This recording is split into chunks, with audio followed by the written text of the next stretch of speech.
Hi, kids. The next film in Stanley Kubrick's filmography is Barry Lyndon, released 1975. It is based on a novel, The Luck of Barry Lyndon, by William Makepeace Thackeray.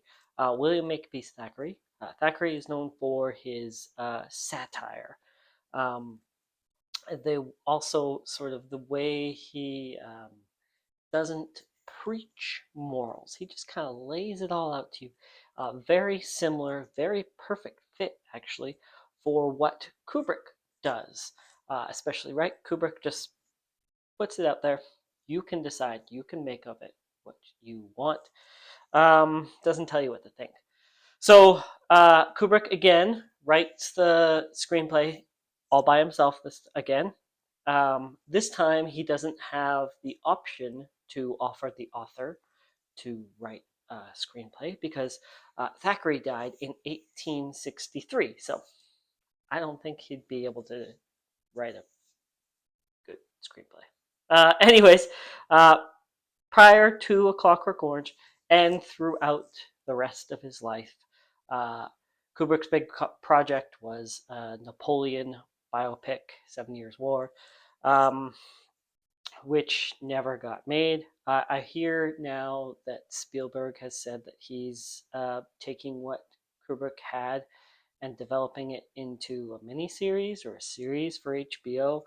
See if that happens. And then, of course, Ridley Scott has his Napoleon coming out later this year. Anyway, so Kubrick was able to utilize all that time and research he put into Napoleon uh, for Barry Lyndon. Production started in 1973. Shooting lasted 8.5 months, which meant the original budget, which was $2.5 million, ballooned up to $11 million. But it's Kubrick. He's being meticulous. He wants to get everything right. For example, the costuming period for the film lasted 18 months because they looked at garments from the era. They looked at paintings and everything. Did research on everything, of course, Kubrick, to get everything um, as accurate as possible, especially when the logistics of all the extras, the battle scenes, everything. So filming took a while. Uh, Pre-production and post-production took a while. So the cinematography, big aspect of this, done by John Alcott. Alcott was the lighting photographer or cameraman for 2001: A Space Odyssey. There's similar challenges in that. In this 2001, they had to hide light sources, right? Because they wanted to light it, but they didn't want it to look like the light source is unnatural. Like this, they wanted to give the appearance of natural lighting, or use natural lighting, but that's not always possible. There's a bunch of ways they use that. They used special lenses, sort of had to invent some lenses. They used lenses from NASA. They played with the exposure of the film. And some of those challenges, there was a depth of field challenges. So to stay in focus, actors could not move very much, otherwise they would be out of focus.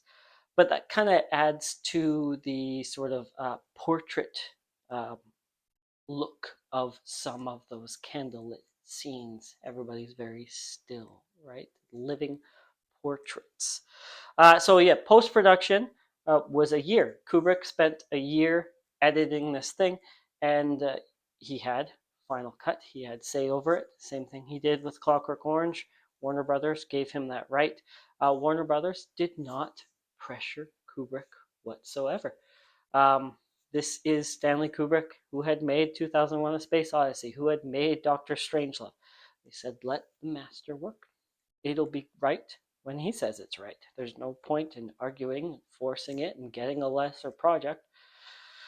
Too bad all studios didn't do that all the time.